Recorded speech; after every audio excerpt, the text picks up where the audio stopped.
el aniversario de la facultad.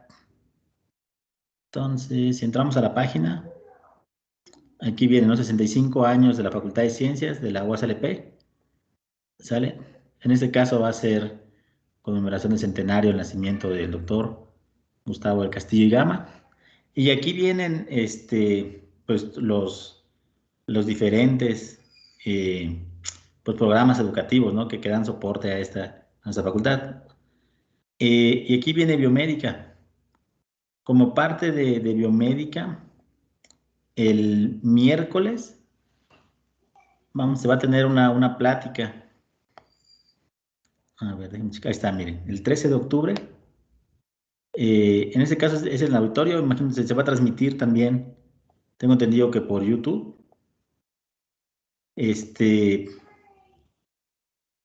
Y miren, va a ser el doctor Pablo Laguna, de la Universidad de Zaragoza.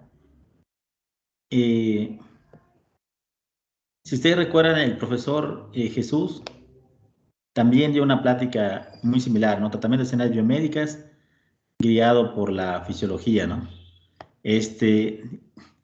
Y el doctor Pablo Laguna, pues él es el director del Instituto de Investigación e Ingeniería de Aragón. Es, digamos, el líder del grupo de trabajo del profesor Jesús.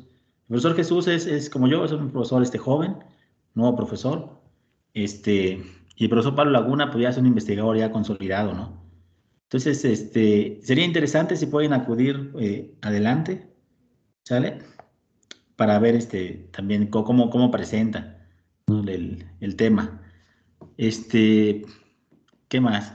Y creo que por parte de biomédica, pues básicamente bueno, la mañana después sigue otra actividad de ingeniería física, matemáticas aplicadas al cómputo, fibras ópticas y semiconductores, pero básicamente esa es la parte de, de biomédica como tal, ¿sale? Entonces, si tienen chance de entrar, pues entren, ¿sale? Es muy reconocido también el profesor Pablo Laguna. De hecho, yo a él lo conocí cuando estaba en el doctorado en el laboratorio del profesor Quichón. Él fue como profesor visitante, una semana estuvo por ahí con nosotros y nos dio una plática al final, el viernes, este, acerca de lo que hacía, ¿no? Y, por ejemplo, él tiene el libro de Sormo y Laguna, que es uno también de los libros que más utiliza para el procesamiento de señales biomédicas.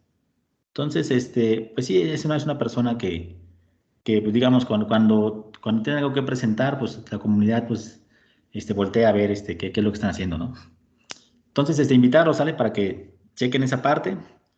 Y no se preocupen tampoco si no captan todo al momento. Es imposible que una persona pueda conocer a detalle todas las técnicas que surgen, ¿sale? Pero por lo menos lo básico, quedarse con las ideas básicas, eso es importante. Después pueden ustedes ir y buscar el libro, buscar el paper, ¿sale? Buscar las implementaciones y demás. Pero ahorita es conocer, ¿sale? Vayan creando ahí digamos, su catálogo ahí de cosas de técnicas y de herramientas ahí, ¿no? Tengan ahí su arsenal, por lo menos sepan que existe. Y en un momento dado, pues van como un librero y abren y se ponen ahí a investigarle, ¿no? Bueno, pues esa era la invitación. Una disculpa por la clase del viernes, no pude asistir. Tenía unos problemas aquí familiares, pero ya todo está sentando, ya todo va mejor. Este, Nos habíamos quedado en la parte de la presentación de sus compañeros, dos equipos. El equipo, si no me equivoco, 4 y 5 iban a hablar sobre aplicaciones del EMG, ¿sale? Y también la otra, el viernes se les quedó la actividad de la votación. De la votación ahorita les comento, déjenme checar cómo quedó la votación. No votaron todos, lamentablemente no todos votaron, pero sí tenemos un ganador, un claro ganador, ¿sale? Entonces, déjenme checar rápidamente y ahorita les comparto la pantalla. Entonces, interferencias, votación, interferencias. De 32 que somos, votaron 22. Entonces, 2/3 partes, que más o menos es la votación igual Si nos vamos a nivel nacional, es más o menos 50-60% de las personas que ejercen su derecho al voto. Aquí está el resumen de resultados. Y ahorita les comparto la pantalla. Redireccionando.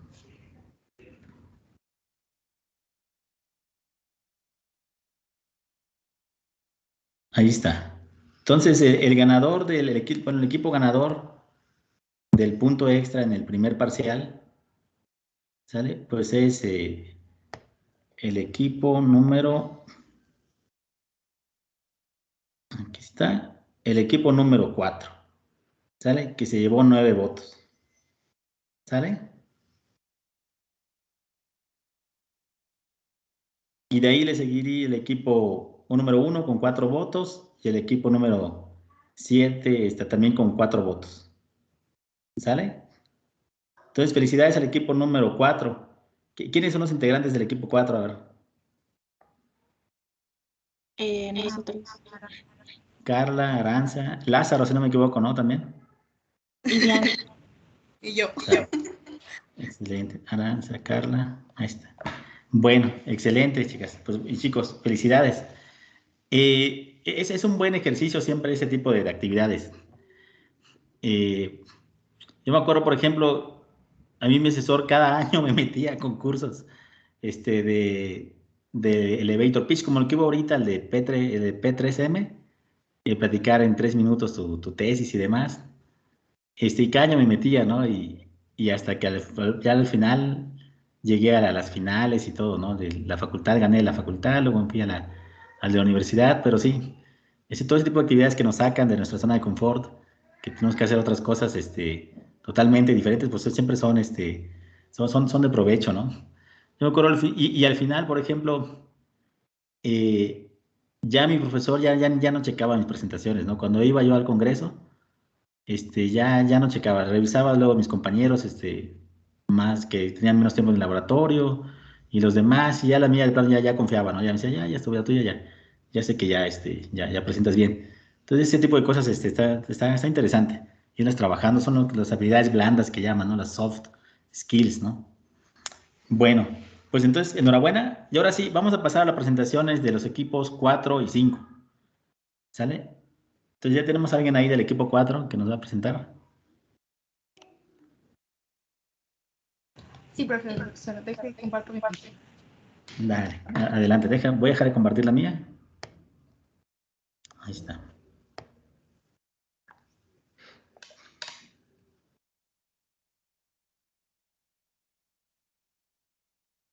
Entonces, adelante, Carla, cuando ustedes digan, comenzamos.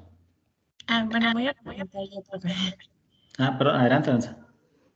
Bueno, ok. Buenas tardes. Somos el equipo 4 y vamos a presentar lo que es la descomposición del EMG de superficie. Siguiente.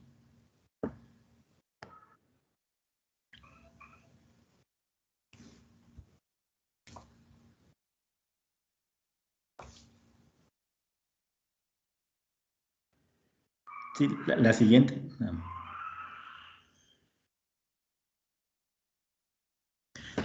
Ay, creo que se le trabó.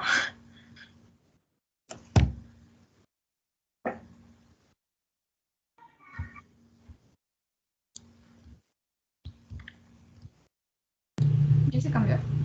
Sí, ya. Ahí está, ya aparece. Ok. Bueno, vamos a empezar recordando un poquito lo que es el concepto de una unidad motora. Y bueno, estas pues son el elemento funcional más pequeño que tenemos del sistema neuromuscular. Eh, bueno, estas son las que pueden activarse voluntariamente y cada una de ellas está inervada por una motoneurona. Y bueno, desde hace varias décadas los métodos que se utilizaban para el análisis del EMG eran pues simplemente procesar a la señal como una señal de interferencia y se extraían sus características globales como la amplitud, que es algo de lo que ya vimos. Y por ello se propusieron entonces métodos que pudieran extraer la información de cada unidad motora por individual desde la señal del EMG de superficie. Y también vamos a profundizar en los mecanismos de control neuronal. Siguiente, por favor.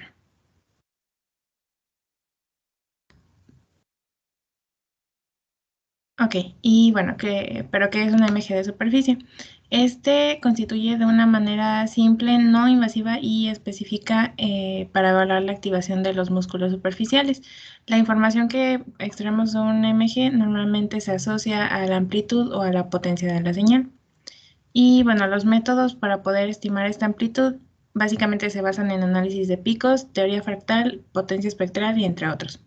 Sin embargo, bueno, estos métodos están un poquito limitados cuando se quieren inferir las señales neuronales que el músculo recibe para generar el movimiento. Y estas limitaciones son principalmente porque los potenciales de acción de las unidades motoras modifican estas características del EMG. Ok. Descomposición del EMG.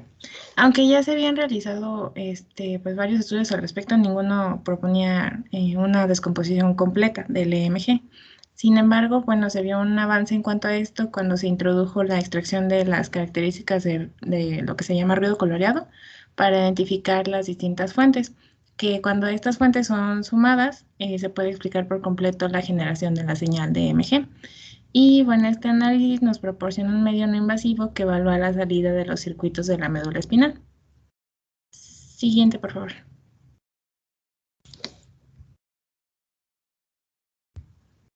Ok, entonces vamos a ver la generación de señales de EMG de superficie.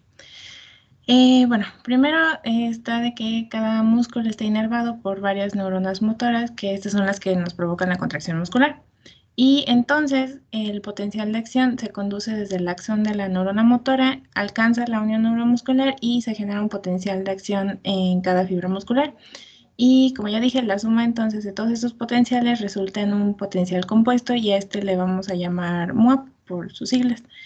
Y dado que la unión neuromuscular pues es una sinapsis muy confiable, entonces va a existir una correspondencia 1 a 1 entre cada potencial de acción y su MOAB correspondiente.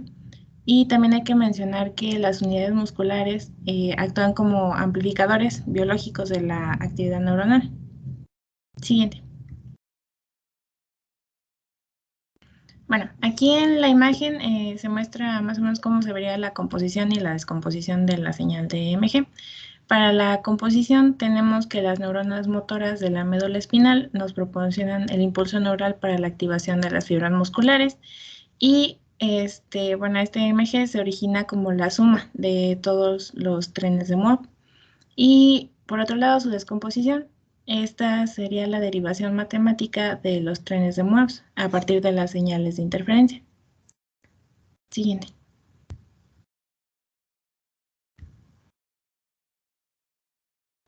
Bueno, aquí lo que mostramos es el modelo matemático que sirve para la composición de la señal de EMG y voy a explicar las variables que lo componen, que sería M, que es el número de ubicaciones sobre el músculo desde donde se registra la señal, K va a ser nuestro tiempo discreto, DR la duración de la grabación en muestras, H y J de L va a ser el potencial de acción de la J-ésima unidad motora según se registra en la I-ésima ubicación. La sumatoria de delta de K menos phi JR, ese va a ser el tren de picos de la J-ésima unidad motora con picos en los tiempos phi JR, que esa vendría siendo nuestra información neural. N de K, que es el ruido auditivo, L, la duración de los potenciales de acción, N, que es el número de unidades motoras activas, y X y de K, que sería la I-ésima señal de MG que se registra en la ubicación I. Y bueno, esta ecuación lo que nos representa es un sistema MIMO, que se puede ver como si fueran M observaciones de una convolución de N fuentes, que sería expresada como una, bueno, se puede expresar como una matriz compacta. Siguiente, por favor.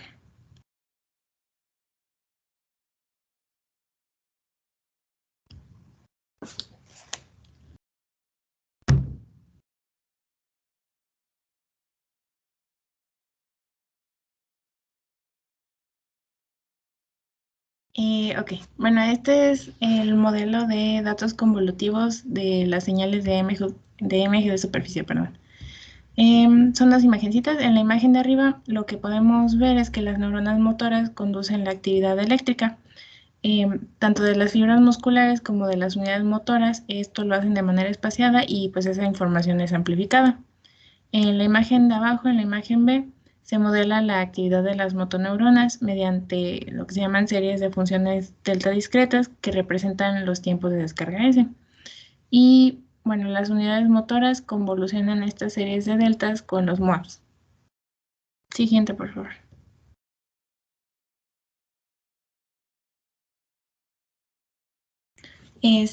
Bueno, en realidad el análisis global de EMG no nos permite identificar a las unidades motoras como si fueran fuentes separadas. Sin embargo, indirectamente podemos hallar asociaciones entre algunas de sus características de la señal y algunas de las propiedades que tienen las unidades motoras. Por ejemplo, está que la intensidad de la señal es una estimación de la fuerza del impulso neural al músculo. También algo importante es que se puede derivar el espectro de potencia de un EMG de superficie de una señal de un solo canal, y esa es la ecuación que mostramos aquí en la derecha. Y voy a explicar las variables que serían N, que son las neuronas activas,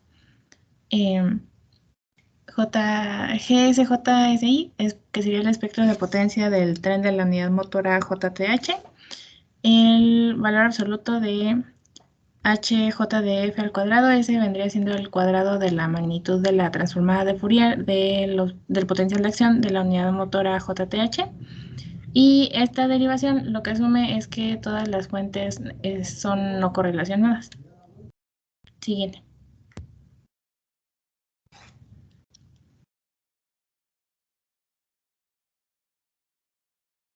Ok, de la potencia de la señal se puede obtener la amplitud de la señal. Bueno, aquí podemos observar dos ecuaciones más. La primera ecuación, la número 1, esa nos indica que la potencia del EMG aumenta al aumentar el impulso neural del músculo. Y eso nos lleva a que la potencia del EMG resulta que es una buena aproximación para la suma de las energías de los MUAPs individuales. Y en la ecuación de abajo, en la ecuación 2, podemos obtener que la amplitud es menor a la suma de todas las fuentes de las motoneuronas que lo constituyen. Siguiente.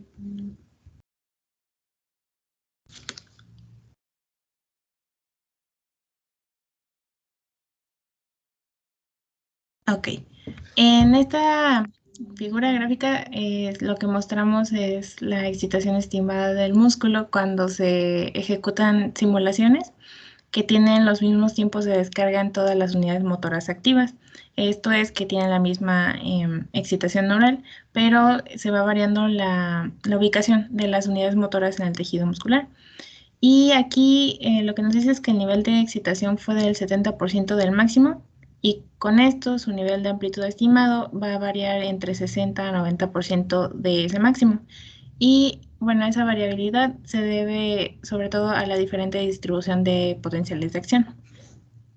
Siguiente.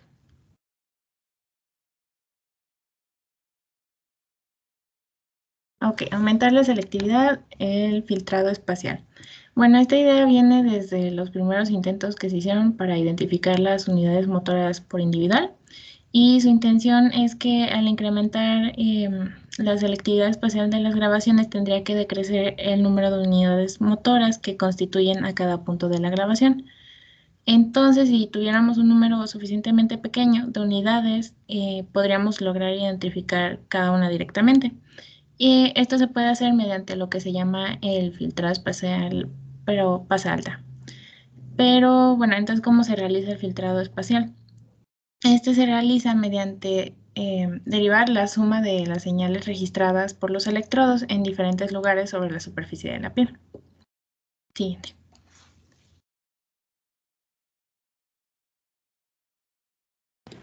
Bueno, como ya mencionó Aranza, este tipo de filtros espaciales genéricos solamente son para ciertos casos específicos en donde son para identificar unidades motoras individuales, que no sería para el caso de mucho más, en el que tendríamos que utilizar métodos de descomposición total. Este modelo nos indica que si dos fuentes comparten los mismos filtros, o sea, que tienen el mismo potencial, acción de potencial multicanal, son indistinguibles, lo que nos decía pasado Aranza. como si solamente tuviéramos una sola fuente. Entonces, la descomposición no es teóricamente posible si dos o más unidades motoras tienen los mismos AP, que serían los potenciales de acción. Para poder hacer esta descomposición, los puntos de acceso multicanal de todas las unidades motoras deberían de ser únicos, o sea que no comparten otras unidades. En esta imagen podemos observar lo que acabo de comentar, donde los MOAC son muy similares. Las dos unidades motoras son de tamaño similar y comparten casi la misma ubicación dentro del tejido muscular simulado. Por lo tanto, sus MOACs son casi idénticos. Las dos unidades motoras no se pueden distinguir e identificarse de forma fiable mediante la descomposición de MG de superficie. Según las simulaciones que se hicieron, se demostró que teóricamente no es posible la descomposición completa de la señal en condiciones genéricas. Entonces, si se realiza desde menos de 30 a 40 canales de MG, por lo que los sistemas de electrodos que nos proporcionan una gran cantidad de canales, que son los EMG de alta densidad, son los más adecuados para la descomposición completa. Por ello, para la descomposición total es necesario métodos BSS, que son Blind Source Separation, que es la separación ciega de fuentes, y es una técnica de procesamiento de señales que consiste en estimar fuentes en señales mezcladas linealmente mediante distintos métodos. Para utilizar este método necesitamos que el número de MOAC superpuestos sea relativamente pequeño con respecto al número de MOAC aislados. Los filtros de separación nos dice que mezcla de fuentes representadas por las descargas de cada unidad motora y sus retardos. La generación de la fuerza muscular requiere que las neuronas motoras reciban información sináptica común y sus trenes de picos de salida no están completamente descorrelacionados. Sin embargo, el nivel de correlación es muy pequeño. Entonces, incluso para una cantidad de entrada que fue común, muy grande, el procesamiento lineal de la entrada no sería apropiado el procesamiento no lineal. Entonces, a pesar de esto, no se obstaculiza la posibilidad de descomposición de MG de superficie mediante enfoques ICA, que son análisis de componentes independientes. Sin embargo, existen condiciones patológicas en las que el nivel de correlación puede ser muy alto. Por ejemplo, en el temblor patológico, la mayoría de las descargas de la unidad motora en cada ráfaga del temblor ocurren al mismo tiempo. Entonces, tenemos el seguimiento de las actividades de unidades motoras y la validación de la descomposición. A pesar de que se utilizan diferentes métodos, el algoritmo de descomposición necesita una validación por la comunidad científica. Pero esto no es tan sencillo porque cada uno de los métodos utilizados para la descomposición se debe de hacer de forma manual, no está de forma automática, por lo que estos métodos todavía no son válidos de forma automática. Tiene que ser diferente para cada uno de ellos. Bueno, para la identificación de la entrada común de neuronas motoras, la descomposición del MG de superficie nos abre una gran ventana hacia las salidas del grupo de las neuronas motoras, y a su vez estas salidas nos dan información de la entrada sináptica que recibe la motoneurona espinal y supraespinal. Cada neurona motora presenta dos componentes en su tren de salida: el componente debido a la entrada real que recibe y el componente no lineal de la motoneurona. El componente de entrada a la vez se divide en dos, que es el componente de entrada común con las demás motoneuronas y el componente de entrada independiente. De estos, el único que se presenta en ambos sería el de entrada común. Esto nos indica que al sumar los trenes de salida de las neuronas motoras activas, podemos mejorar la señal de salida debido a la entrada común y atenuar todos los demás componentes. Con un número de motoneuronas suficientes, el componente de entrada común será aproximadamente el único presente en el tren total. Entonces, tener un buen número de neuronas no solo da el impulso neural enviado al músculo, que sería la salida de la motoneurona, sino que nos puede ayudar a estimar la señal sináptica común para generar ese impulso neural que sea el específico. Bueno, una vez que los tiempos de descarga de un conjunto de unidades de motor se extraen de manera confiable, como que cada uno de estos, es posible obtener los filtros H y J del modelo que nos mostraba Arantxa. Estos filtros representan los MUAP detectados en las ubicaciones de grabación. Debido a las características específicas de las fuentes, que no nos dice qué tan concurrentes son los MUAPs, los filtros H y J pueden obtenerse promediando los picos, utilizando los tiempos de descarga obtenidos de la descomposición como disparadores. Esto disminuye las contribuciones de otros potenciales. El MUAP multicanal de una sola unidad obtenido de esta manera es la firma electrónica propio de espacio temporal de la activación de la unidad motora y nos proporciona información muy importante sobre la anatomía de las fibras musculares y las propiedades de la membrana.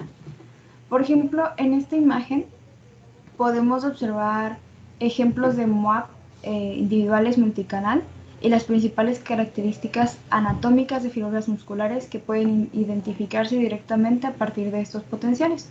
Si vemos aquí están indicados con cada uno. Vemos que con esta elipse azul nos dice la región del tendón, con la elipse roja nos dice la zona de inervación de la unidad motora. El rectángulo rojo nos va a decir las fibras de la unidad y las flechas también nos van a indicar las direcciones de propagación del potencial de acción y la velocidad de propagación del potencial, porque también podemos sacar la velocidad. Creo que aquí está incluida en la otra diapositiva. Dice, además, si el número de electrodos es suficiente para cubrir toda la longitud de la fibra, se puede identificar la ubicación de las terminaciones del tendón, lo que vimos en la imagen, y por lo tanto la longitud de la fibra. Podemos saber qué tan larga es. Además de la anatomía de la fibra, los MUAP multicanal también revelan el estado de la membrana de la fibra. Esto es posible extrayendo la velocidad de propagación, qué tan rápido va a ser la conducción, de los potenciales a lo largo de cada una de las fibras, para saber cuál es su estado. En esta otra imagen podemos observar los cambios en tiempo de las propiedades de las unidades motoras durante una contracción sostenida. Las velocidades de conducción debido al tiempo de fatiga y la forma de los MUAP varían con el tiempo, por lo que el trazo de los potenciales de acción también varía con la fatiga. Este método también se puede expresar como dominio de la frecuencia. Bueno, y en esta imagen podemos observar a un paciente, son los patrones de descarga de las unidades motoras de los músculos extensores y flexores de la muñeca de un paciente que tiene temblor esencial durante una tarea con el brazo extendido. Cada barra vertical nos representa una descarga de la unidad de motor individual, identificarla por la descomposición de CKC-DMG de superficie de 74 canales. También se muestran los canales MG de superficie representativos. Y los estallidos de la actividad motora son claramente visibles en el MG de superficie y en los patrones de descarga de la unidad motora, demostrando alta sincronización de la unidad motora y temblor fuera de la fase de los extensores y flexores de la muñeca.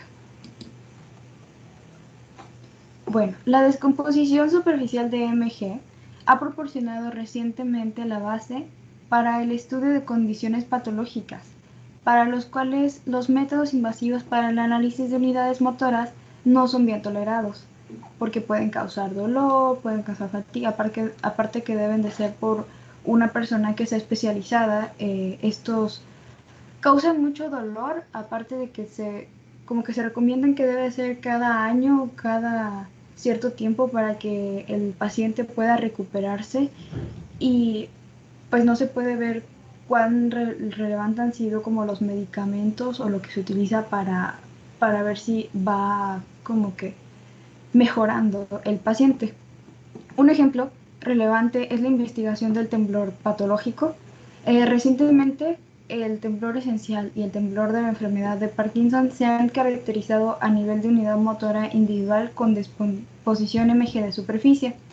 Uno de los hallazgos obtenidos del análisis de la unidad motora del temblor patológico es que la sincronización a corto plazo de la unidad motora es mayor en los pacientes con temblor patológico que en los sujetos sanos. Esto no se debe a un aumento en la entrada sináptica común en todas las frecuencias, sino a un aumento selectivo de la fuerza relativa de la entrada común, específicamente en la frecuencia del temblor. Bueno, y pues la perspectiva de futuro. Los desafíos en esta ocasión están relacionados con la traducción de los métodos desarrollados desde la condición de laboratorio a los campos aplicados. ¿Qué quiere decir? Que no hay una traducción que sea automática o sencilla o que se obtenga en menor tiempo. Esto implica, por ejemplo, la posibilidad de descomponer señales generadas en condiciones dinámicas, con cambios en el ángulo de articulación y condiciones altamente no estacionarias. Además, la descomposición debe ser confiable en una amplia gama de condiciones, incluidas grabaciones con una mala relación señal-ruido, que se están moviendo, y anatomías en las extremidades con capas subcutáneas gruesas. Agregando toda esta información al artículo que vimos, quisimos buscar uno más y este es el título: Uso de MG de superficie en la rehabilitación clínica de personas con LME, que era lesión en la médula espinal, barreras y consideraciones futuras. De este artículo nos platicaba que los médicos no se encuentran en confianza de utilizar, por ejemplo, el EMG de superficie porque tienen, por falta de conocimiento en lo que es las áreas de señales, de matemáticas. Ya vimos que no es una forma que esté automatizada o que sea muy sencilla o que esté de un momento para otro o que las señales sean fáciles de interpretar. Por lo que la falta de confianza a esta tecnología ha sido que se limite el uso de la misma. Aparte que dice que los médicos no tienen como una falta de interfaz intuitiva, que les digo que no es fácil de utilizar, y en ello entra la necesidad de un enfoque multidisciplinario que conozca tanto la parte de señales y la parte de fisiología y que pueda interpretar de manera correcta todo esto. Aquí es donde entramos los ingenieros biomédicos con una parte multidisciplinaria que va a ser el manejo e interpretación preciso de todos estos datos. ¿Por qué sería tan bueno que pudiéramos hacerlo de manera automática? Porque a pesar de que es el MG de superficie pues toca la piel, no se considera un método invasivo, por lo que no causa lesiones a las personas. Y pues podríamos, ahorita actualmente el método principal para evaluar la función motora de la lesión de la médula espinal es la escala de deterioro de la Asociación Estadounidense de Lesiones Espinales, que está ahí, AIS, y identifica cierto tipo de preguntas, pero esto se hace de manera manual y muchas veces causa problemas a los pacientes o dolor o un poquito de pues molestia, aparte de que no se puede tener una medida cuantitativa de exactamente para responder estas preguntas. ¿Cuál es la intensidad de la estimulación suficiente para inducir la contracción deseada para movimiento objetivo? O sea, si exactamente estamos haciendo la intensidad de lo que queremos que haga el paciente, si la estimulación está causando fatiga en el músculo objetivo o si los parámetros seleccionados son apropiados para que el paciente realice la tarea deseada. La electromiografía de superficie, les digo, una técnica no invasiva, puede proporcionar respuestas objetivas a estas importantes preguntas. Todo es cuestión de que vaya avanzando este tipo de procesado, porque actualmente todavía es manual, aparte de que es un poco lento el tener que esperar que pues personas puedan interpretar lo que nos dio las señales y que nos den un resultado fiable.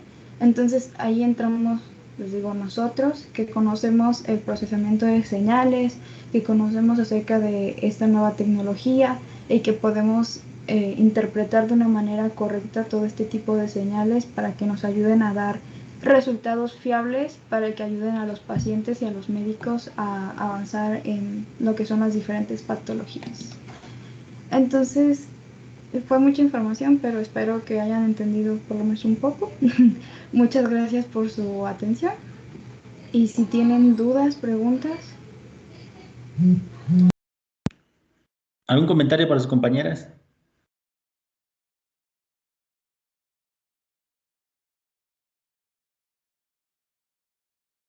¿Alguna duda, chicos?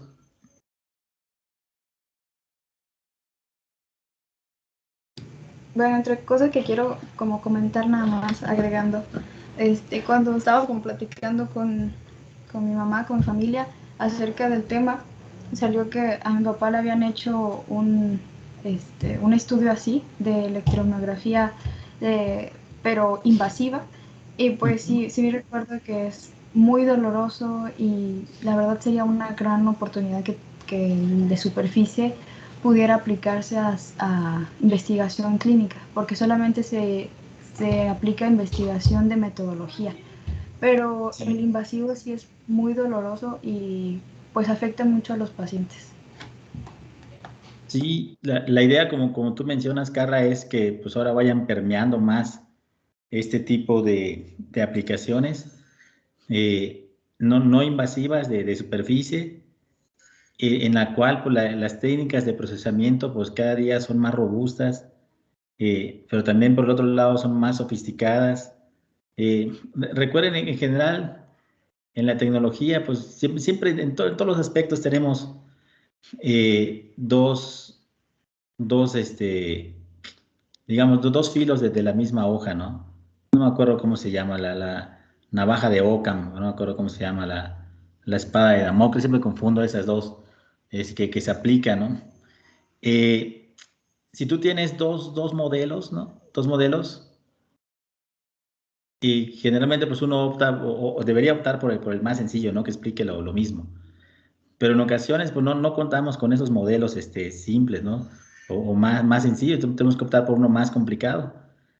Pero también esa complicación pues requiere especialistas como ustedes, ¿no? Que están formando y que sean capaces pues de brindar, de demostrar con herramientas cuantitativas, ¿no? El funcionamiento y el funcionamiento adecuado de esas técnicas, ¿no? Y llegar poco a poco a ir desplazando pues métodos pues que si bien están más establecidos en la práctica clínica, pero pues ya resultan como menciona Cara, son métodos dolorosos, sale entonces esa es labor de ir digamos como de punta de lanza, ¿no? De ir, pues sí, se va complicando las técnicas, sí, pero esa es nuestra labor también como ingenieros biomédicos. Y si ustedes recuerdan, por ejemplo, la ingeniería biomédica, gran parte al inicio de la ingeniería biomédica, digamos, los médicos eran las personas que se dedicaban a hacer ese tipo de dispositivos, de tecnología, pero llegó un punto en el cual se vieron también rebasados, ¿no? Ya o sigues los avances médicos o sigues los avances tecnológicos, ¿no? Entonces, lo mismo está sucediendo en este caso, ¿no? Las técnicas de procesamiento pues van a implicar también pues, que se permeen áreas de la ingeniería biomédica donde se requieran personas que tengan esas capacidades de desarrollar, de comprender ese tipo de técnicas, ¿no? En el caso de este problema de la descomposición del MG, como mencionamos compañeros, por lo tradicional pues es con los electrodos de aguja, sale ahí por debajo de la piel, salen, con todo el riesgo que eso implica y la aplicación por parte del personal, ¿no? Adecuado, con conocimientos para poder realizarlo. Y ahora lo que se está dando es la vuelta. Es cómo a partir de un conjunto de mediciones multicanal, tengo ahí un arreglo de electrodos, puede ser un arreglo rectangular, tantos renglones por tantas columnas de electrodos. Cómo a partir de esas mediciones de superficie, yo voy a estimar, ¿no? ¿Qué es lo que, qué es lo que está ocurriendo en cuanto a a las unidades motoras individuales? ¿Sale? Entonces, eso es lo que se conocería como un problema inverso. ¿Sale?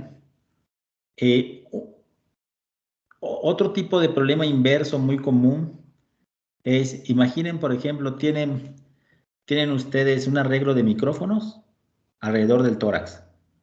¿Sale? Y ustedes quieren estimar a partir de esas mediciones de superficie, ustedes ya van a tener los sonidos allá, ¿sale? Van a tener el registro, en este caso tienen el MG, y ustedes quieren estimar de dónde se originó ese sonido, ¿sale? Entonces, eso también es lo que se conoce como problema inverso. Generalmente, el problema directo, pues sería, yo tengo una fuente, tengo un medio de propagación con ciertas propiedades en este que vas a pensar el sonido, tengo ahí el parénquima pulmonar, tengo el tórax, tengo determinados coeficientes de atenuación del sonido, coeficiente de propagación en el aire, en el hueso, en la piel, grasa y demás.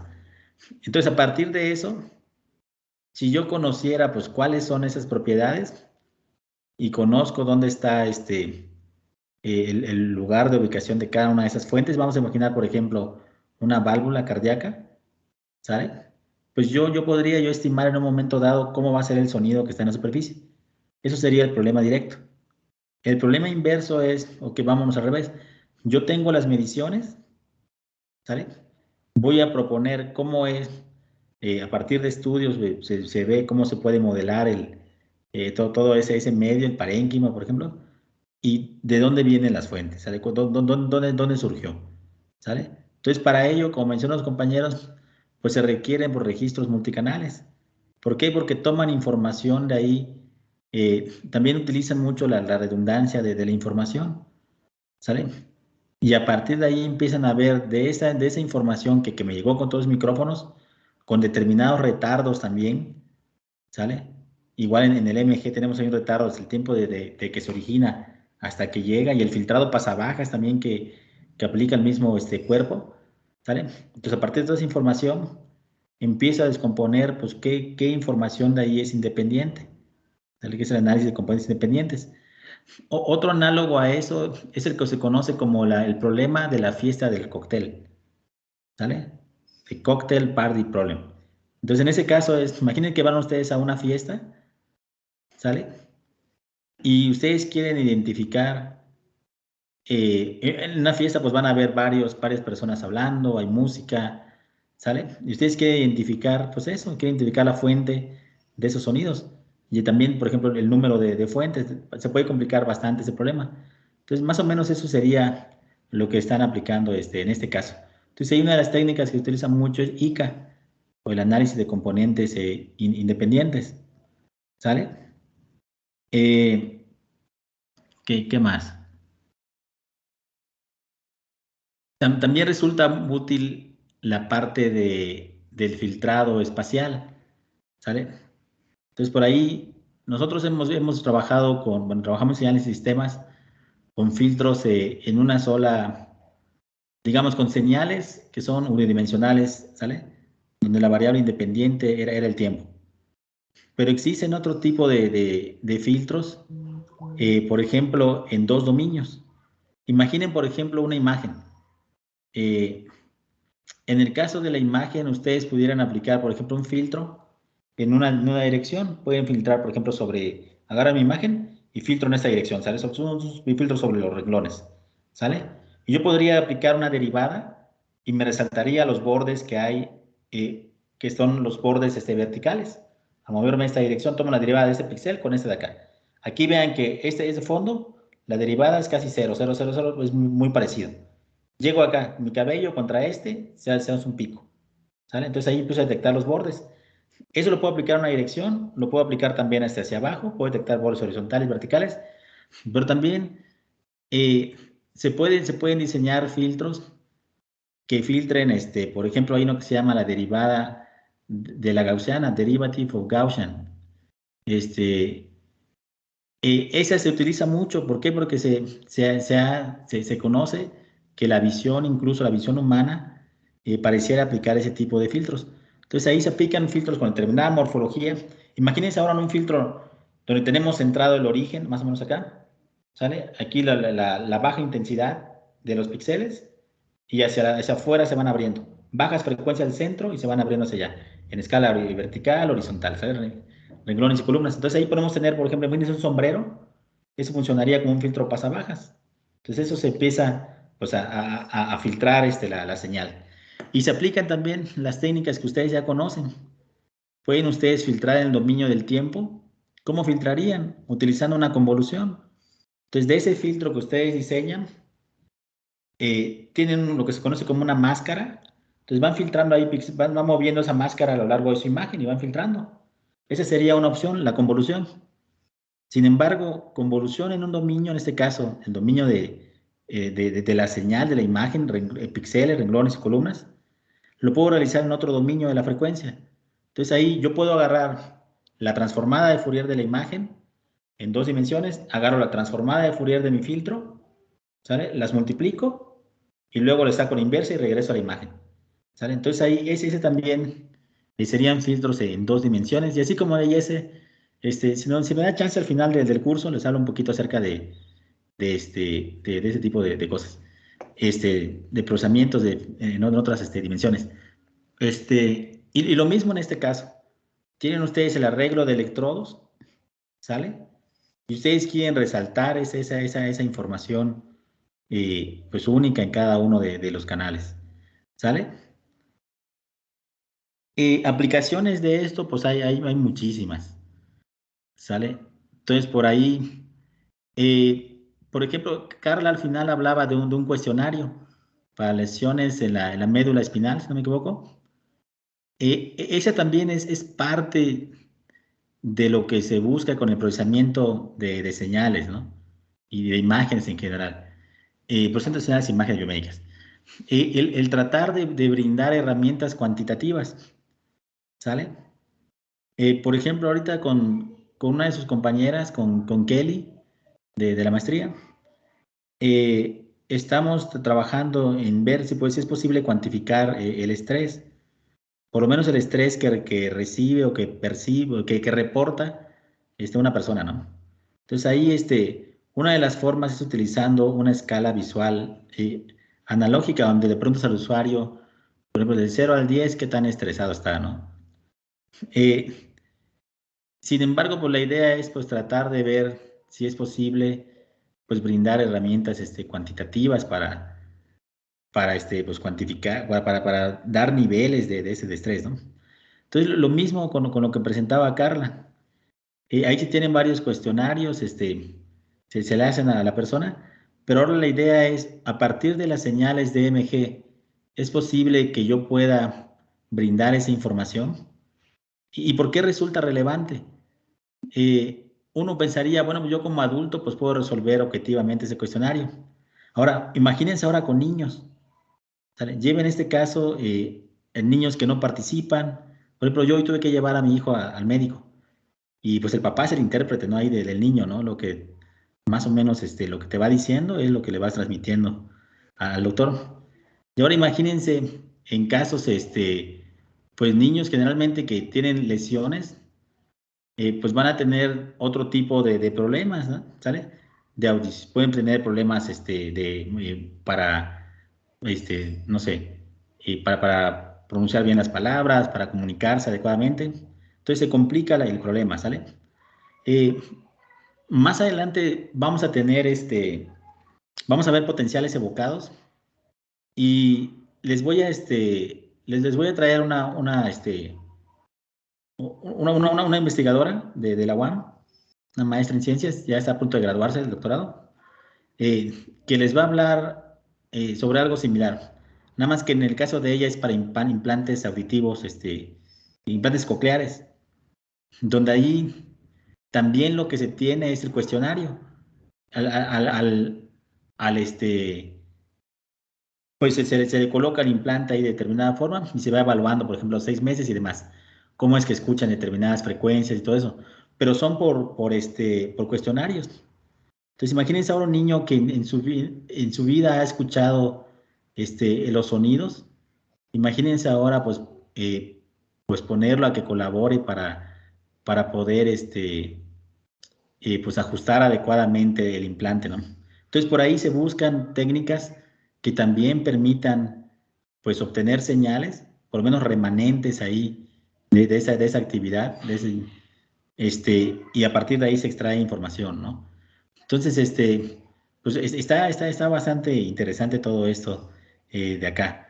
Y nuevamente la invitación es, traten de buscar cosas en común de las técnicas, de los instrumentos biomédicos que estamos viendo. Traten de buscar elementos en común, qué técnicas en común, qué tipo de sensores, qué tipo de, este, de no sé, de sistemas son ahí que comparten, y ya después por ahí van a empezar a salir las generalidades, pero dadas por las señales ya como tal. ¿Sabe por qué características? Si es una señal de presión, si es una señal de sonido, si es una señal bioeléctrica, ¿sale? Entonces todo eso de ahí es lo interesante. Pues muchísimas gracias, Carla, Aranza y todo el equipo 4, bastante interesante, ¿sale? Vamos a pasar ahora con el siguiente equipo, el equipo 5, y si no me equivoco nos van a hablar acerca de, ahora sí, el empleo de la señal electromiografía, pero para control de extremidades, ¿no? De sí, de rehabilitación y robótica y demás. ¿Sale? Entonces, ¿tenemos a alguien por ahí del equipo 5? Sí, profe. Ok, adelante, Iván.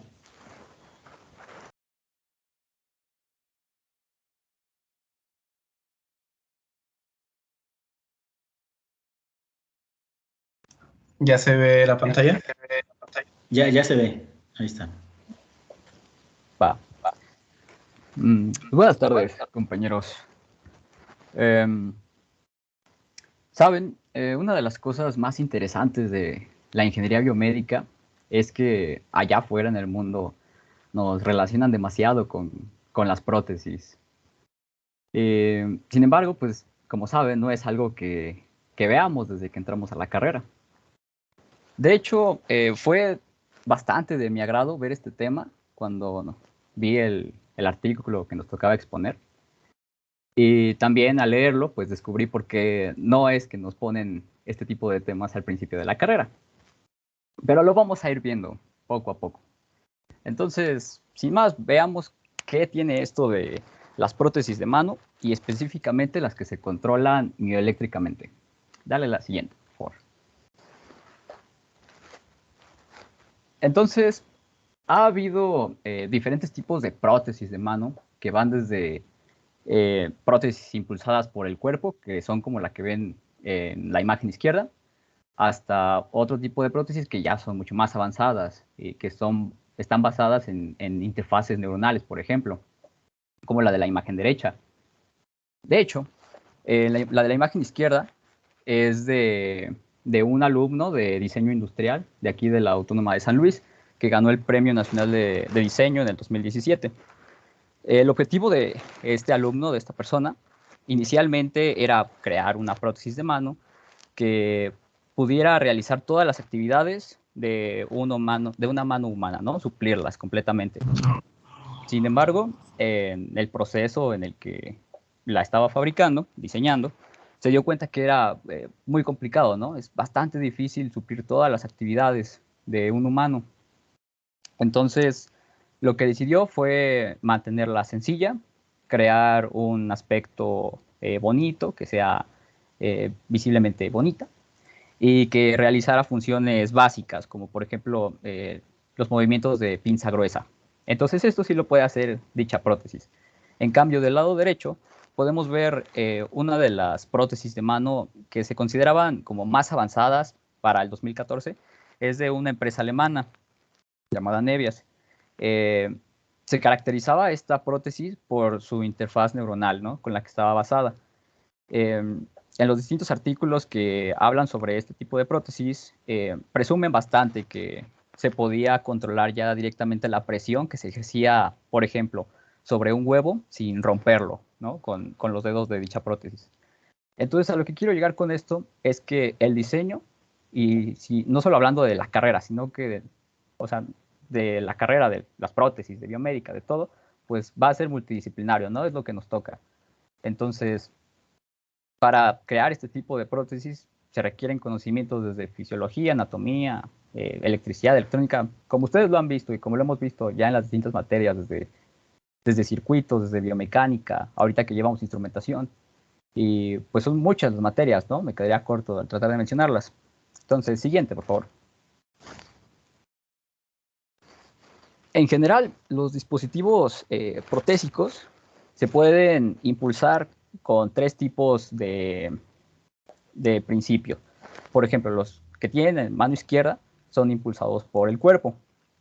Estos tienen bastantes ventajas y son como los más comunes que podemos encontrar en el mercado, y más aquí en México. ¿Por qué? Porque son de bajo costo y pues son fáciles de reparar. Realmente estos cumplen con acciones bastante sencillas, como la pinza gruesa y muy pocos con pinza fina. Y bueno, sus principales características negativas es de que muchas veces no son estéticos, ¿no? Simplemente cumplen con el objetivo de tener parte de lo que perdiste. Y además de que algunos son bastante difíciles de usar. ¿Por qué? Porque generalmente este tipo de prótesis van impulsadas por otro tipo de extremidad que tiene la persona. Como pueden ver en la imagen que está abajo de las manitas protésicas, pues se puede ver que tienen un arnés al hombro contrario. Y de esta forma es como más o menos se va controlando el movimiento.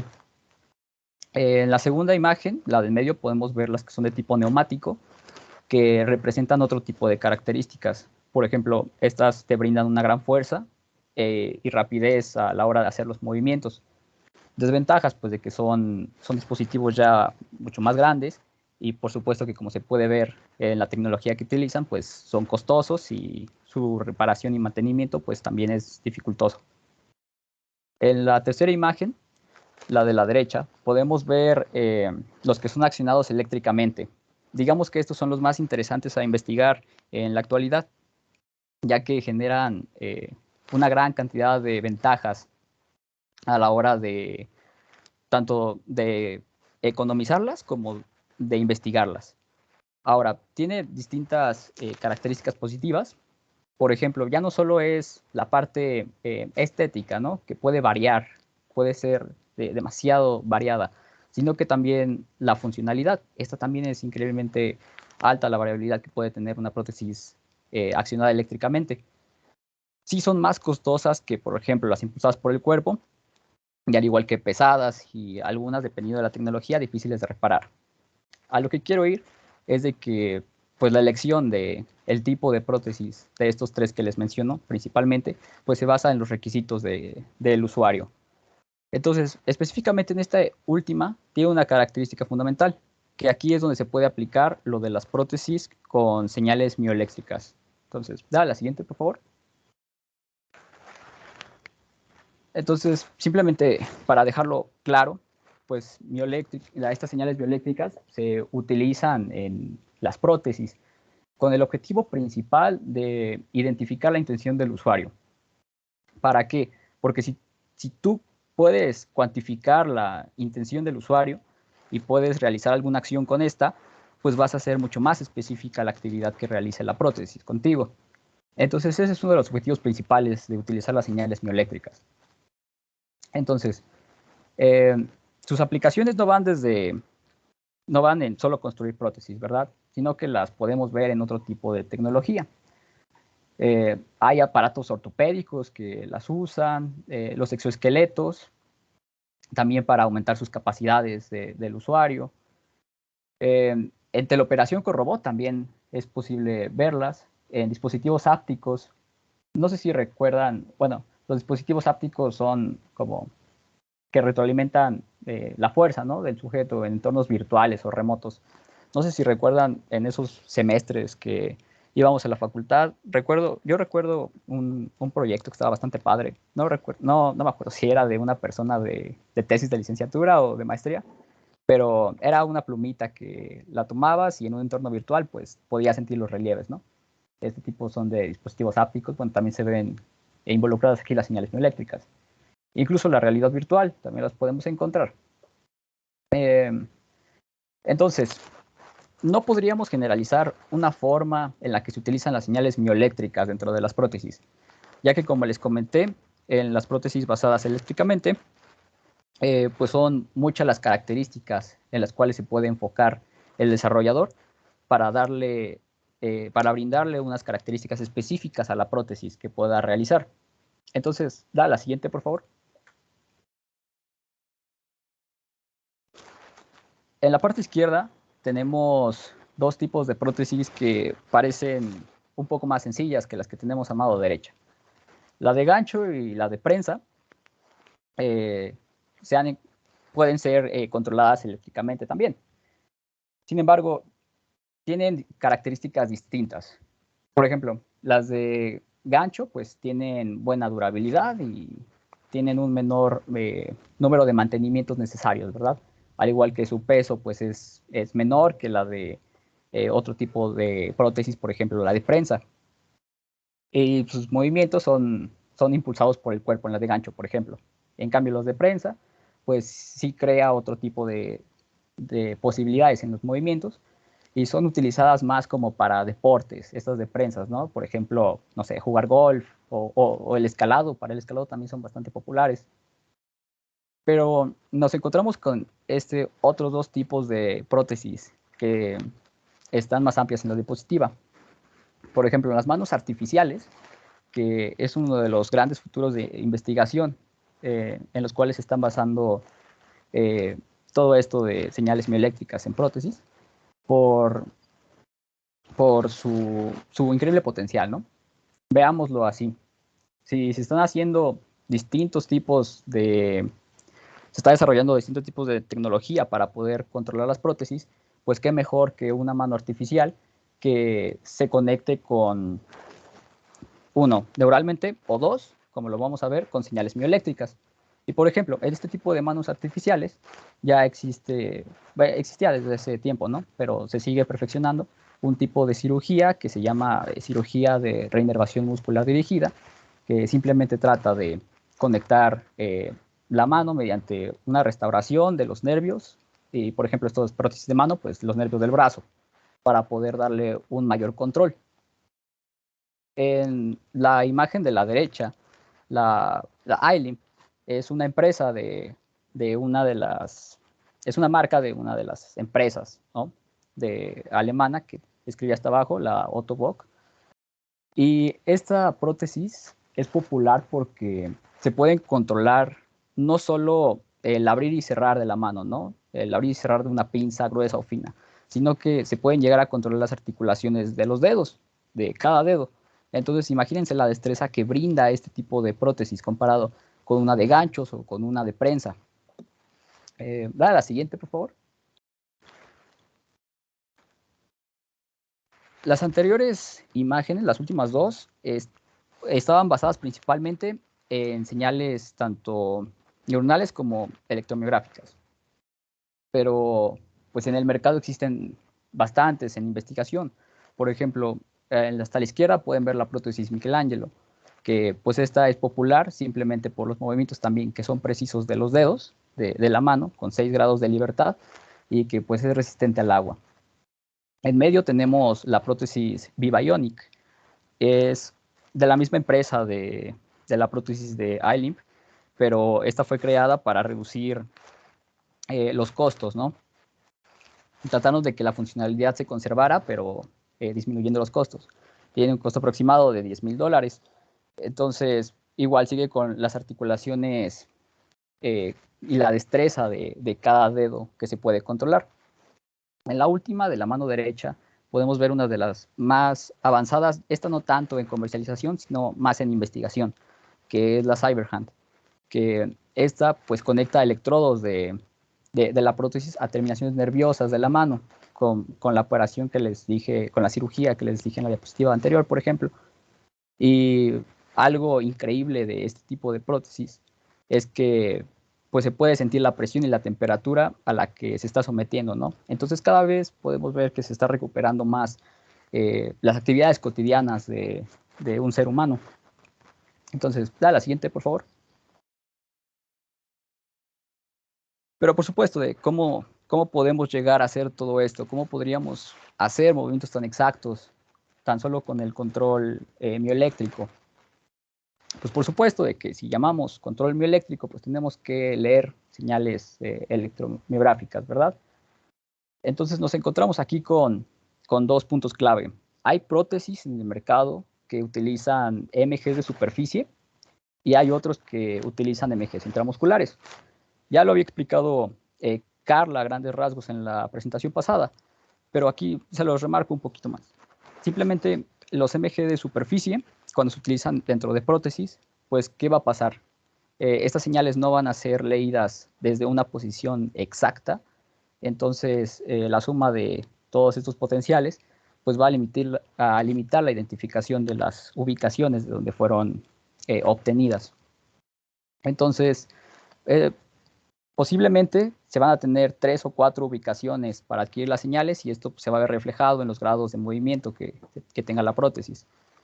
Y por ejemplo, si se utiliza un MG intramuscular del otro lado, sí es una técnica invasiva en comparación de los de superficie y se requiere la cooperación de un experto, ¿verdad? Para poder colocarlo, pero vas a tener una mayor caracterización de las ubicaciones encontradas en el brazo, hablando de prótesis de mano, y pues esto se va a ver reflejado en ofrecer múltiples grados del control. Entonces, la siguiente, por favor. Lograr esto pues es bastante laborioso, ¿verdad? Entonces, en la presentación en lo que se basa este artículo es en los esquemas de descifrado, ya que vamos a encontrar procedimientos tanto de lecturas de control como de reconocimiento de este tipo de señales para poder verlo reflejado ahora sí en una prótesis funcional, ¿verdad? Entonces, dale la siguiente, por favor. Bueno, para los diferentes sistemas de control que tienen las prótesis, por ejemplo, ¿puedes darle a la anterior? Nada más para explicarlo un poquito.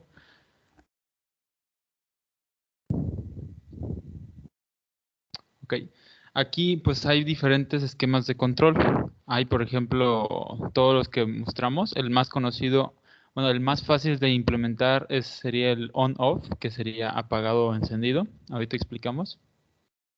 ¿Y qué sucede con estos? Bueno, las prótesis pues normalmente funcionan de esta forma dependiendo del control que tengan, pero como tal no vas a encontrar, si buscas en internet o en lo que quieras, no vas a encontrar una prótesis on-off, por ejemplo. Si no, pues lo que va a pasar es que integran varios sistemas de control. Por ejemplo, integran el apagado encendido, el tipo proporcional, porque una prótesis en sí tiene varias funcionalidades que cada sistema de control pues va aumentando.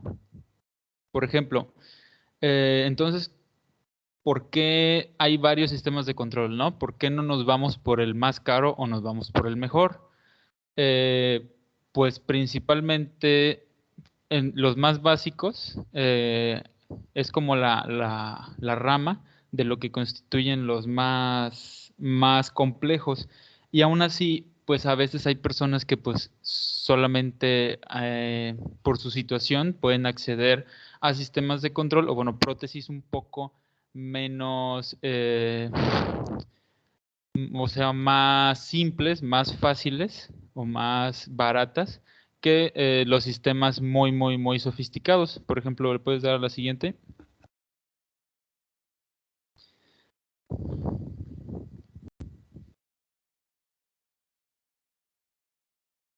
Ok, Aquí, bueno, como extra un poco, hay también un entrenador mioeléctrico que se desarrolló. Es para que una persona pueda encontrar qué sistema de control le podría funcionar.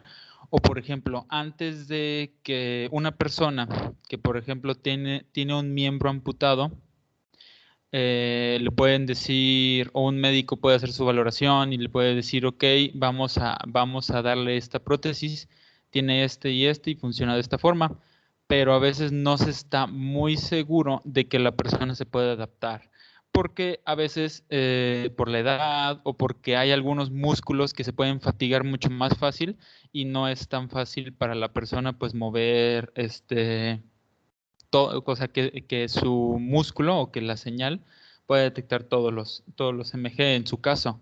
Entonces, por ejemplo, existe un entrenador virtual. ¿Qué es esto? En la que se conectan electrodos de superficie a la persona, se le conecta lo que sería el sistema y la persona puede realizar los movimientos. O sea, la persona va a tratar de realizar los movimientos o va a tratar de hacer las contracciones en su miembro y pues el sistema va a reconocer para ver si el sistema de control que se le está proponiendo es el adecuado, de una forma objetiva, no subjetiva, dependiendo de cómo se vea o de cómo lo vean las personas los biomédicos, ¿no? Siguiente, por favor. Aquí, bueno, el más simple, el más sencillo, es el control mioeléctrico on-off. ¿Qué significa esto? Que lo que hace es detectar las señales mioeléctricas y hace un tipo umbral. Por ejemplo, haría un promedio de todas las contracciones mioeléctricas que tiene la persona, encuentra un umbral, se establece un umbral, y pues si la persona en su contracción pasa ese umbral, pues la mano se cierra, ¿no? Por ejemplo, una persona quiere agarrar algo, entonces trata de apretar lo más que pueda hasta que pase el umbral del MG y pues la mano va a detectar que se tiene que hacer una contracción. Esto es muy sencillo. Bueno, aquí más o menos quise hacerles un diagrama de cómo funcionaría. Tenía uno más simple pero por si acaso, si sobrepasa el umbral, entonces si sobrepasa el umbral significa que va a motor en dirección del reloj, que significa que pues se hace la contracción, ¿no? Que la mano cierra. Y cuando la persona quiere abrirlo, pues deja de hacer la contracción y hasta que el EMG baje de su umbral se va a abrir. Estas son las prótesis más simples. De hecho, hay pues de estas hay muchísimos artículos. Hay módulos que ya vienen integrados para poder conectarse a Arduino, en los que, por ejemplo, el Arduino lo programas, le conectas el modulito que va a ir a tu brazo y nada más cierras y abres y puedes mover lo que serían los motores. Aquí, si nos fijamos, la persona, aunque la prótesis sea un poquito más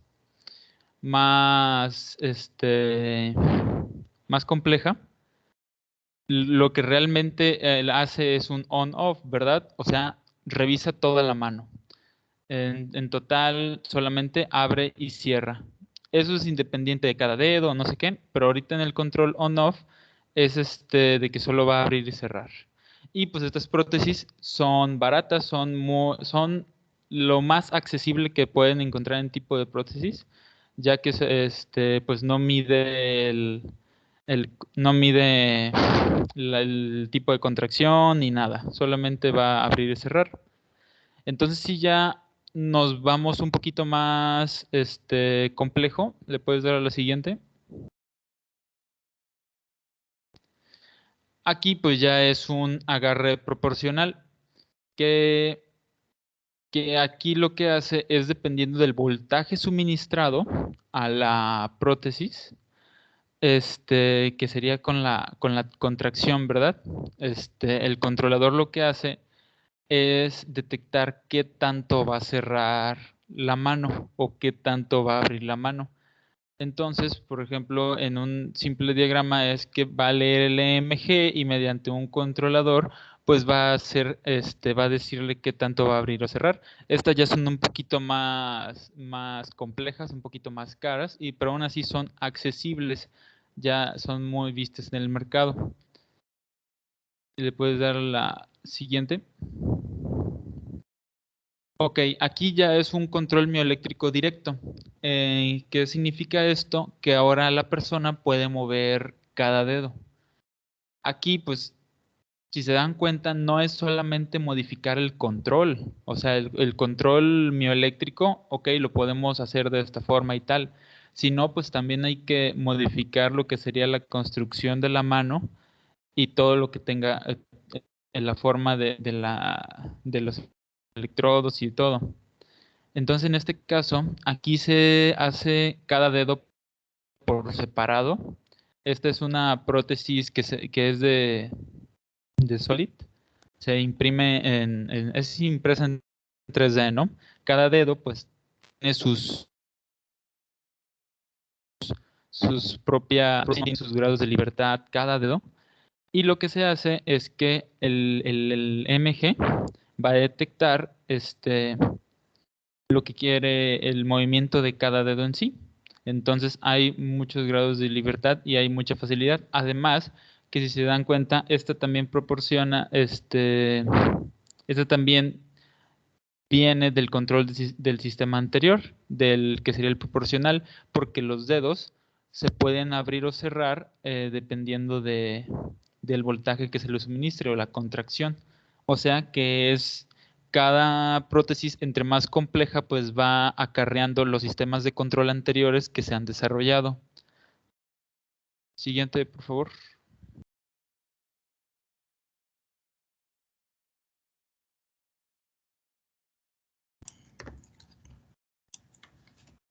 Continuamos con las máquinas de estado finito.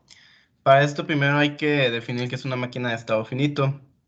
Son equipos de cómputo o sistemas de análisis computacional donde para cada entrada corresponde un estado en el que se mantiene, obteniendo una salida hasta que así cambie.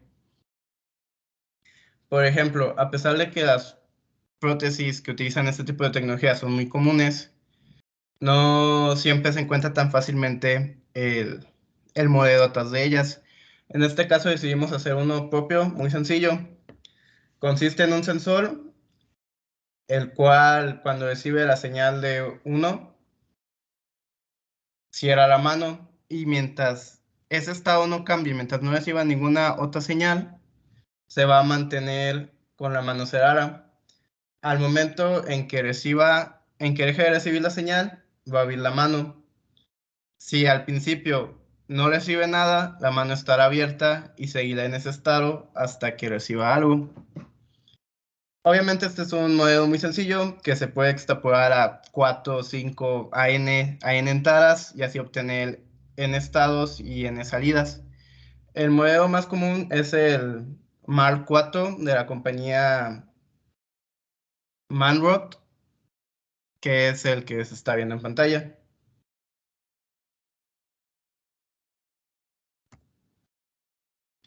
Continuamos con el reconocimiento de patrones. Este se basa en reconocer patrones musculares muy complejos matemáticamente, mediante el uso de clasificadores lineales. A diferencia del anterior, en el anterior no se trata de adivinar qué va a hacer el usuario decide. Por ejemplo, si el usuario no tiene que pensar en abrir la mano, el usuario tiene que pensar en mover algo, 2 pulsaciones rápidas, por ejemplo, y ya es un comando, y ya son comandos preprogramados. En cambio, en el conocimiento de patrones se basa en el uso de redes neuronales y clasificaciones lineales, lo cual complica un poco más el tipo de descifrado. Es un control muy complejo de análisis y requiere un entrenamiento a partir de datos del usuario.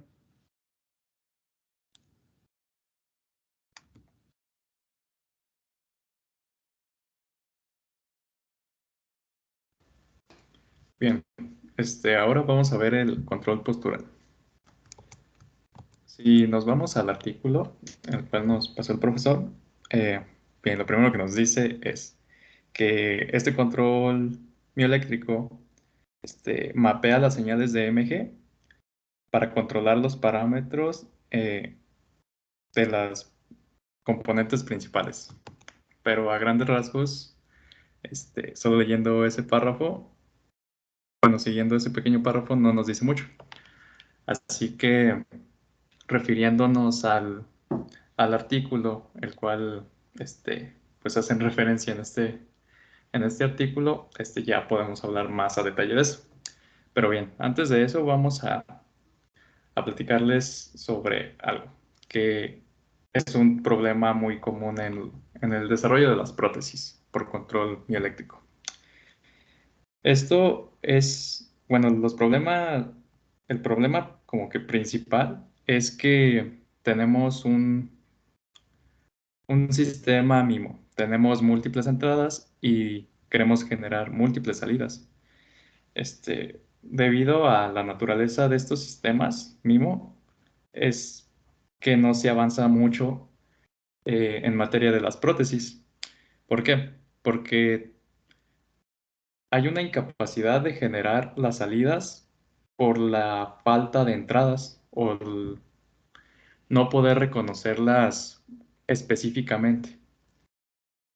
En este control postural se utilizan electrodos de superficie, entonces como no son muy específicos, nos pueden descomponer fácilmente, como se mencionó en la exposición pasada, pues es muy difícil obtener estas salidas. Bien, como les comentaba, el controlador de mano mioeléctrico está basado en un análisis de las componentes principales de un agarre humano. Pero ¿cómo sacaron estas componentes y pues qué son? Bien, ¿le puedes dar a la siguiente, por favor, Urbina? Bien, las funciones de la mano humana, las funciones motoras, sensoriales, es un sistema complejo y robusto, capaz de realizar agarres muy potentes o también manipulaciones muy finas.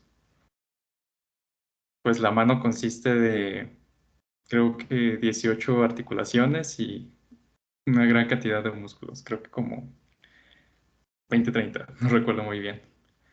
Pero bien, debido a esto, Marco Santelo, que es un investigador que mencionan en el artículo referido, en el artículo que nos pasó el profesor,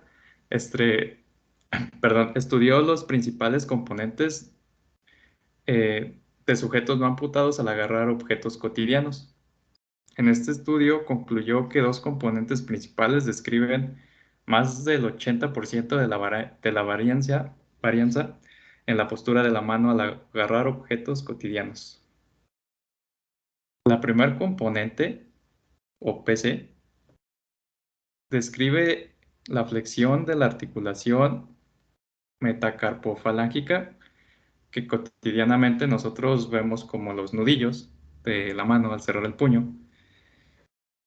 Y también de la rotación y aducción del pulgar. Y el segundo componente describe la extensión de las articulaciones metacarpofalángicas y la flexión de la articulación interfalángica proximal de los dedos. O sea, si nos vamos de la parte, bueno, si nos dirigimos distalmente, son los que siguen de los nudillos. ¿Ok? Y bien. En las figuras se representa un dominio bidimensional, que ellos llaman el dominio PC, y muestran las coordenadas de 57 agarres diferentes. Y bien, se hicieron varias pruebas y en el resultado,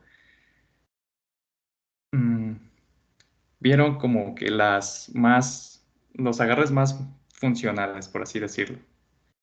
Entonces se demostraba de esta manera que el agarre se puede lograr con dos señales de control. Bueno, en el dominio vemos unas líneas bastante rectas. Esto nos muestra que tiene una distribución bimodal en las posturas de los componentes PC. Y bien, esto nos sugiere que se puede lograr un mejor control. Por mejor me refiero a más rápido y más preciso. eh, si nos vamos con los agarres que están más alineados a la distribución. Y bien, esto es en cuestión de los componentes de los agarres. Ahora vamos a ver cómo, bueno, a grosso modo, cómo lo hacen. Entonces podemos ir a la siguiente, por favor.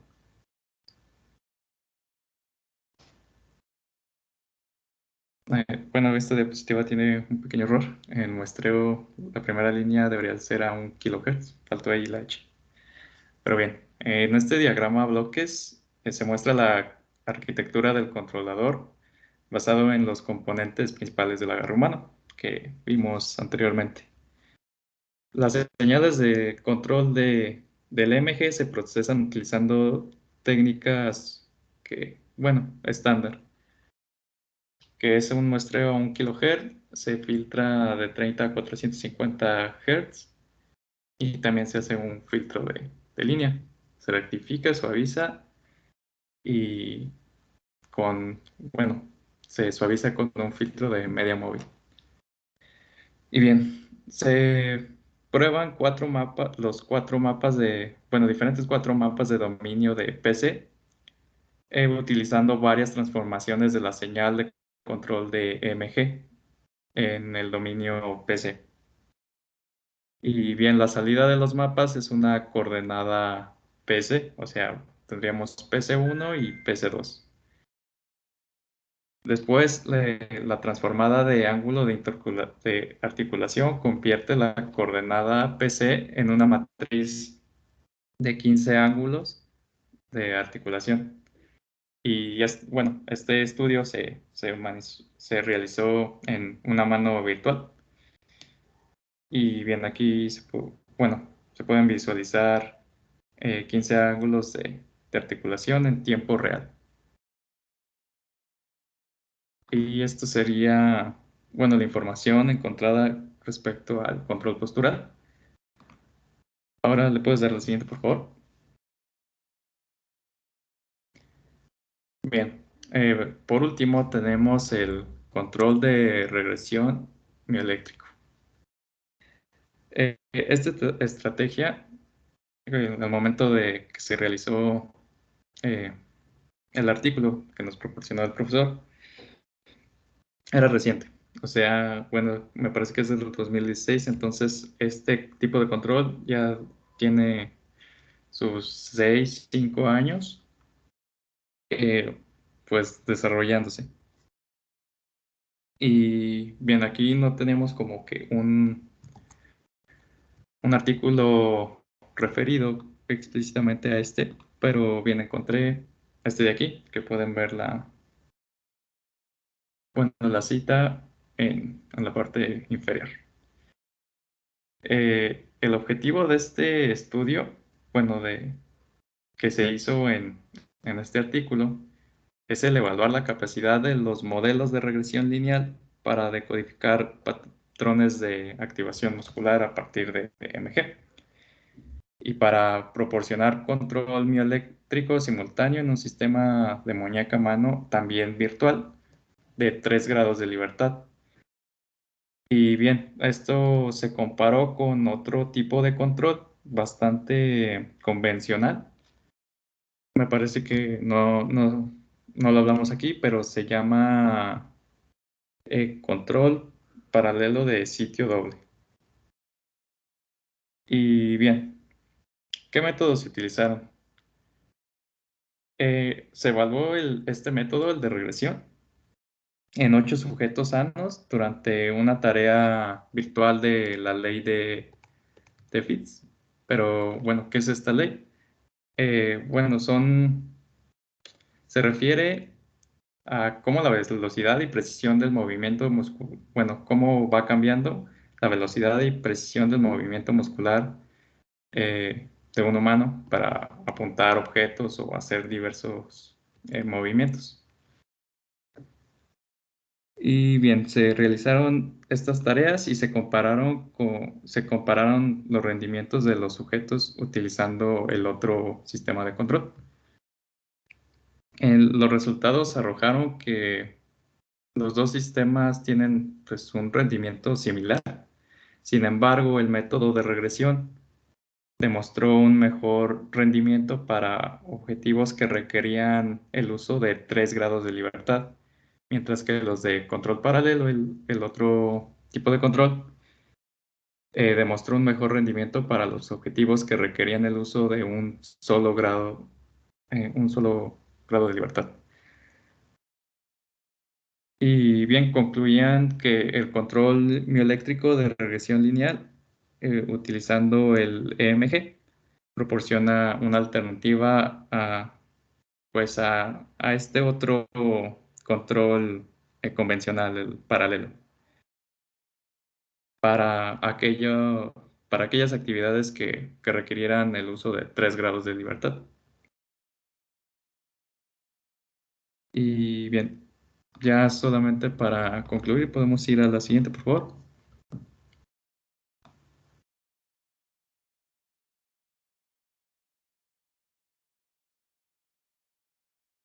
Y bien, lo que concluyen las personas que realizaron el artículo es que si bien hay varios esquemas de control mioeléctrico, es fundamental seguir desarrollando los tipos de control que son secuenciales y son de bucle abierto.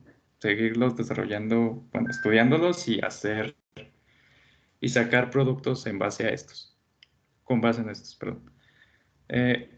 Y bien, el control mioeléctrico proporciona una buena capacidad de agarre articulado mediante motores para imitar el agarre de la mano humana, que es como que lo fundamental, ¿no?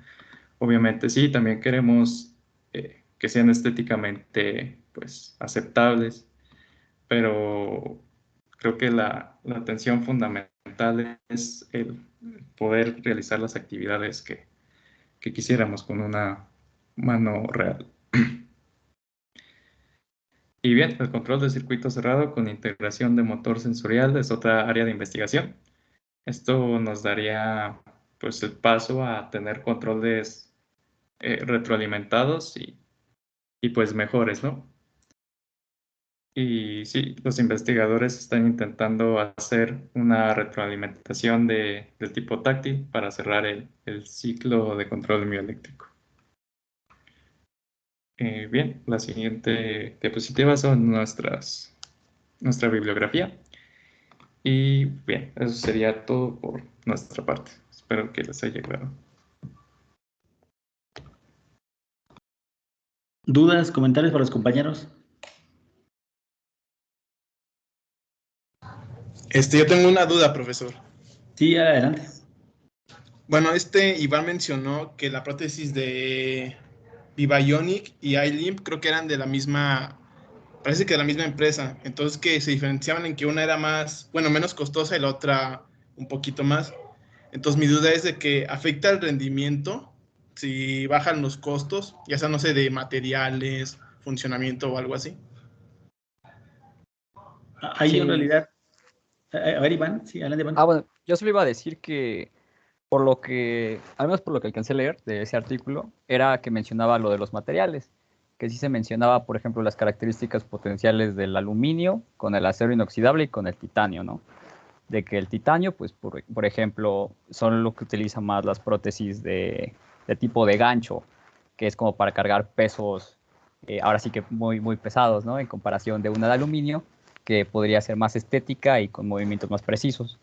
Al menos con los componentes de materiales, podría decir que sí hay una diferencia dentro de estos, ¿no? que sea muy significativa, ahora sí en este grado de prótesis, ahora con inteligencia artificial y con tecnología de EMG, ahí sí ya no te lo podía asegurar mucho. Pero a grandes rasgos, como esto que te digo del peso y de la fuerza, pues sí interfiere en los precios, ¿verdad? Ok, gracias. ¿Alguna otra pregunta, chicos? ¿Comentario?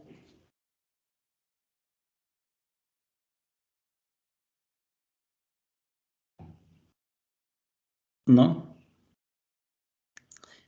Por ahí tienen una diapositiva donde muestran la transformación del ángulo de articulación. Si pueden regresar a esa parte. A ver.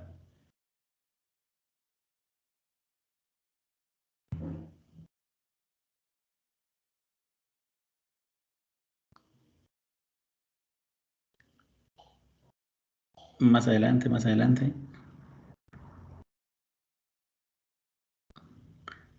Más adelante. A ver, ya se pasaron. Regrésale. Ahí, esa de allá. A ver.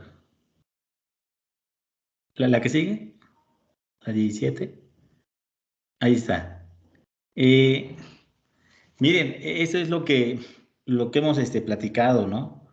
Nosotros en esta parte de acá, obviamente, pues no da chance de meterse, nos podemos pasar toda la vida hablando desde de una sola señal, ¿no? Pero por lo menos esta parte de acá, yo creo que ya ustedes ya la podrían en un momento dado realizar, ¿sale? Obviamente la implementación, pues ya es diferente la cuestión académica que ya la implementación, digamos, ya industrial y para otros fines de comercialización y demás, ¿no? Pero por lo menos esta parte de acá, ya podrían ustedes empezar a trabajar, ¿no?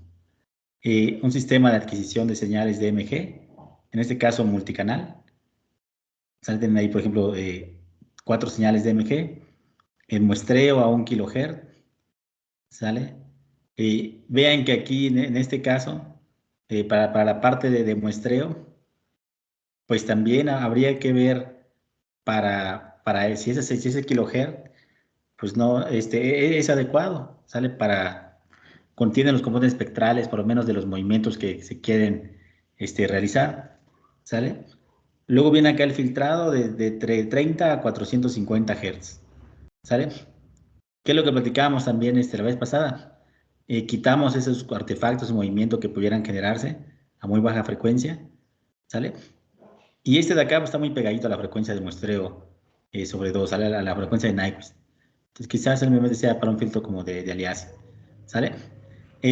Luego la parte de filtrado de 60 Hz, el ruido de línea, ¿sale? Filtro notch. Ahí pueden ustedes incluso diseñar filtros comb filter o filtros de peine ahí de filtros a 60, 120, 180, ¿sale? Los armónicos que puedan tener. Y la parte que platicamos en la clase pasada, la rectificación, ¿sale? La suavización con un filtro de mediana, en este caso una de media móvil de 200 milisegundos, ¿sale? Entonces son aquí 200, cada 200, tenemos aquí una frecuencia de muestreo de 1 kHz, 1000 muestras por segundo, ¿sale? Y aquí tenemos 0.2 de segundo, entonces tenemos ahí 200 muestras, ¿sale? Entonces vamos a ir suavizando esa señal. Toda esta parte de aquí funcionaría como un detector de envolvente, ¿sale? Es común también realizar la normalización, ¿sale? Ajustar todo ya sea entre valores de 0 y 1, entre -1 y 1, ¿sale? Para tratar pues de contener como todos los posibles cambios de amplitud que pudieran generarse. Normalizar todo eso. Vean que incluso aquí de esta parte ustedes ya pueden meterle más cosas, ¿sale? Platicamos también acerca de la labor que podría tener un filtro de whitening por allá, ¿sale? Se le puede meter en lugar de esta parte de la rectificación y el suavizado, se podría meter incluso también la transformada, por ejemplo, de Hilbert, que platicamos también, ¿sale? Entonces, por lo menos toda esta parte de aquí, yo creo que ya la podrían tener cubierta. La parte de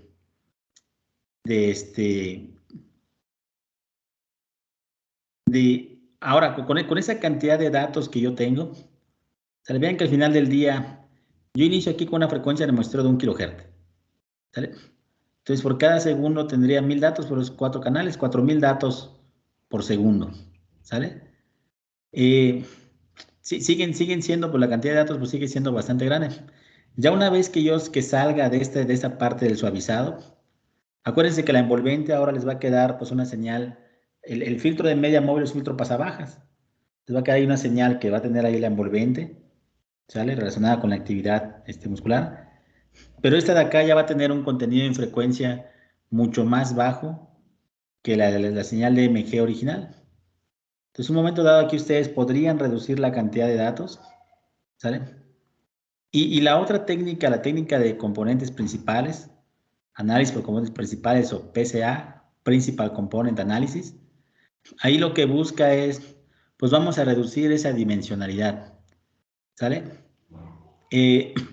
Ahí lo que se hace es, como mencionaba, no me acuerdo quién era, pues vamos a ver, vamos a buscar esos componentes ortogonales y con cada uno de ellos vamos a ver qué tanto contribuye a la varianza de la señal. ¿Sale? El total de todos ellos, de mis datos originales, pues sería el 100%, ¿no? Pero si yo veo, por ejemplo, que con 2 componentes, como menciona en el artículo, ya explico el 80% de la varianza, pues entonces voy a sacrificar el resto, ¿a expensas de qué? Pues ya reduje la dimensión de mi problema. ¿Sale? Entonces otra de las técnicas que se utiliza, así como ICA se utiliza mucho en técnicas de descomposición, PCA se utiliza mucho en técnicas para reducir la dimensionalidad. ¿Sale? Entonces, eso es lo que que quisiera que ya se vayan, pues que generando esa idea de que ya ustedes ya pueden empezar a incorporarse a este tipo de proyectos, ¿sale? Y ya van a también poder entender este argot que manejan. Obviamente, pues hay que revisar a fondo esta de acá, esta técnica de acá, ¿sale? Pero pues ya tienen ustedes las bases para empezar ahí por ese lado. Y también la otra idea que espero ya haberles vendido es que vean que esta instrumentación biomédica, ¿sale? No solamente se requiere a la parte de aquí de adquisición, ¿sale? De hecho, aquí casi ni mencionan esa parte, ¿no? de la adquisición. Pero vean que toda la parte de procesamiento, análisis, ¿sale? Todo eso es muy importante. Les voy a dejar ahí, estoy organizando unos mini proyectos que tengan que ver uno con SG, otro con EMG, donde van a tener ustedes que realizar ese tipo de procesamiento para las señales. ¿Sale? Bueno, pues pues bastante interesante las presentaciones. Al otro equipo, hoy mi idea era avanzar con el tema de eje. Ahorita vamos a platicar por lo menos un par de diapositivas. Y les voy a plantear la siguiente clase a sus compañeros, 2 equipos también, que nos hablen acerca de proyectos de eje. En el caso de eje, pues hay también pues muchísimas cosas que van surgiendo, ¿sale? Entonces por ahí les voy a plantear dos proyectos, ¿sale? ¿Dudas de esta parte? Ya podemos dejar MG un ratito, ¿sale? Entonces vamos a continuar. Déjenme compartir mi pantalla y vamos a aprovechar los últimos 10 minutos de la clase para iniciar con EEG, ¿sale? Entonces, a ver, dame chance. Ahí está. Entonces, vamos a hablar acerca ahora de electroencefalografía, ¿sale? Entonces aquí la idea es, vamos a platicar acerca de cuál es el origen del EEG, vamos a hablar acerca otra vez de electrodos, vamos a hablar acerca de derivaciones, y en este caso vamos a hablar algo muy particular, los montajes para el registro, ¿sale? Entonces vamos a ver el sistema 1020, ¿sale? Vamos a ver en qué consiste. Después vamos a movernos ya a las características de la señal como tal, las ondas y ritmos característicos, el eje durante el sueño, epilepsia.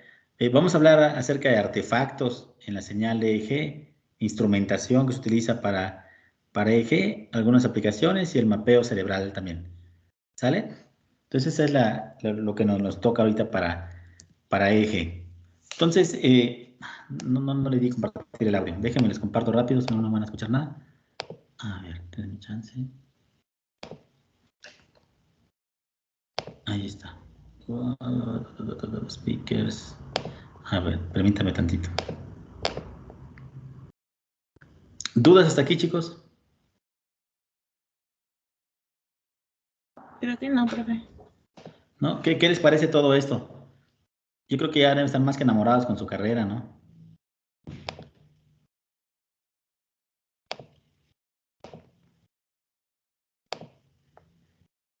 A ver, denme chance. Ahí está. Mencionaba una plática en la que fui en Chicago, cuando fui al concurso. Me tocó una plática y el profesor ya muy avanzado. Hablaba él, muchas veces uno quiere resolver el problema del $1.000.000, ¿no? Donde hay un chorro el impacto, no sé, la fibrilación auricular, problemas de diabetes, que llegan a miles de personas, ¿no? Pero él decía, yo me voy contento sabiendo que le cambié la vida a una sola persona, ¿no? Que fui capaz de mejorar su calidad de vida. Entonces yo creo que ese tipo de filosofía nos ayuda, yo creo, a seguir adelante, ¿no? No hay esfuerzos pequeños en la ingeniería biomédica. A ver.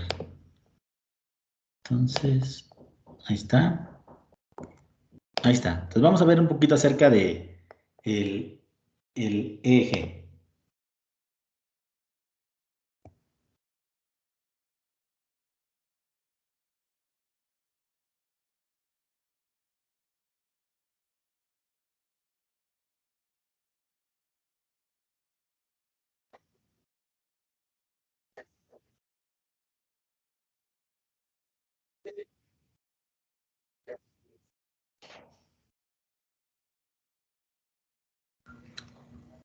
Profe, no sé si soy solo yo, pero creo que no se escucha. ¿No están escuchando? Sí, no se No, no se escucha, profe. Perdón, chicos, a ver. Cambié los micrófonos, pues no le puse aquí incluir el audio en el punto final. Gracias por avisarme. A ver. Ahí está, ahora sí. Si me fue a cambiar la configuración, pues no le di. Compartir otra vez. Ahí está. Le vuelvo a dar. Ahí está.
Profe, disculpe.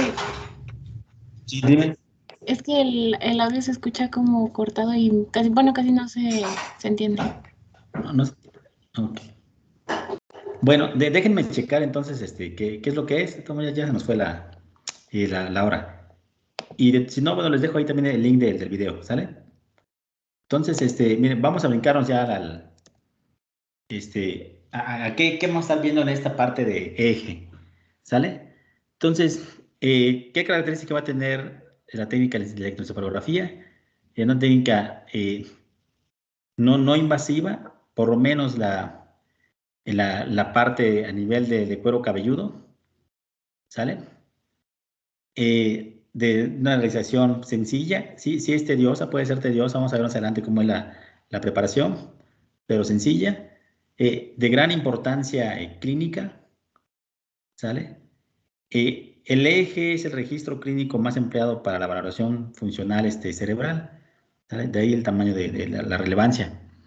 Y la otra es de que pues, estos estudios pues, no interfieren con la habilidad de moverse o de percibir estímulos. ¿Sale?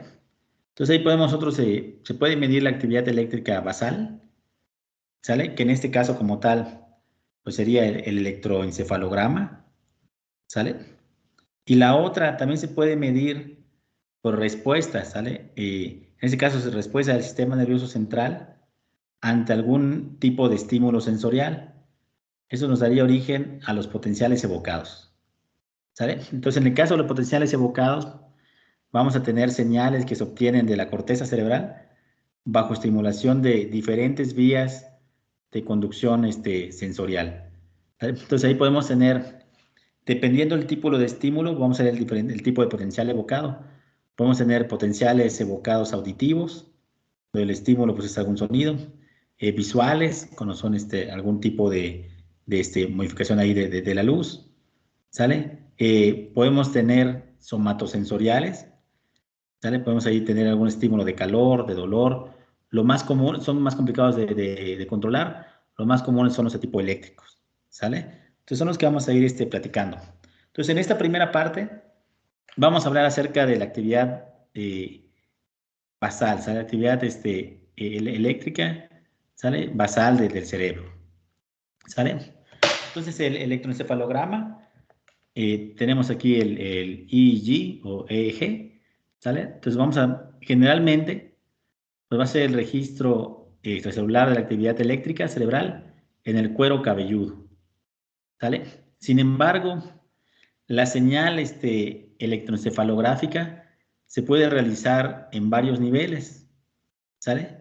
Entonces podemos tener como tal el EEG en cuero cabelludo, pero también podemos registrar la señal electroencefalográfica directamente sobre la corteza, ¿sale? Sobre la corteza cerebral, ¿sale?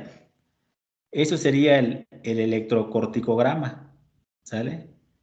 Y también se puede tener en profundidad, ¿sale? Ya pasándola a la corteza, entonces tenemos el estéreo electroencefalograma, ¿sale? Entonces, como tal, en este caso, en el electroencefalograma, pues estamos midiendo la actividad eléctrica del cerebro, ¿sale? Sobre la superficie de la cabeza, en este caso del cuero cabelludo, ¿sale? Y como mencionaba por ahí en el video, vamos a tener nosotros una muestra, pues, de varios nervios activos, ¿sale? Va a ser muy, muy complicado que nosotros podamos detectar la actividad individual, ¿sale? Vamos a tener varios grupos o regiones, ¿sale? Que van a estar ahí estimándose. Entonces, sin importar ese tipo de niveles que tengamos, pues vamos a estar registrando la actividad de grupos o poblaciones neuronales, ¿sale?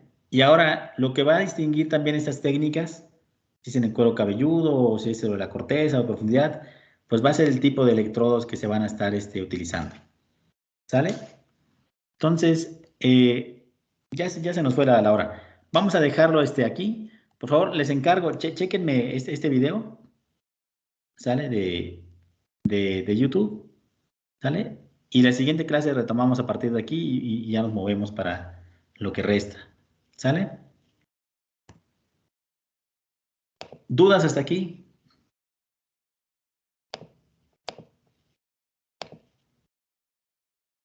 Tenemos un mensaje en el chat, a ver, dame chance. ¿Qué dice? No tenemos nada. Bueno, pues entonces nos vemos en la siguiente clase, chicos. Nos vemos el miércoles, ¿sale? Si pueden, entren a la plática de biomédica que va a haber del aniversario de la facultad. Sí, está bien, profe. Sí, profe, gracias. Bueno, que estén muy bien. Hasta luego. Igualmente, Hasta luego, profe. gracias. Gracias, profe. Hasta Muchas luego. gracias. Gracias, profesor. Hasta luego. Hasta luego.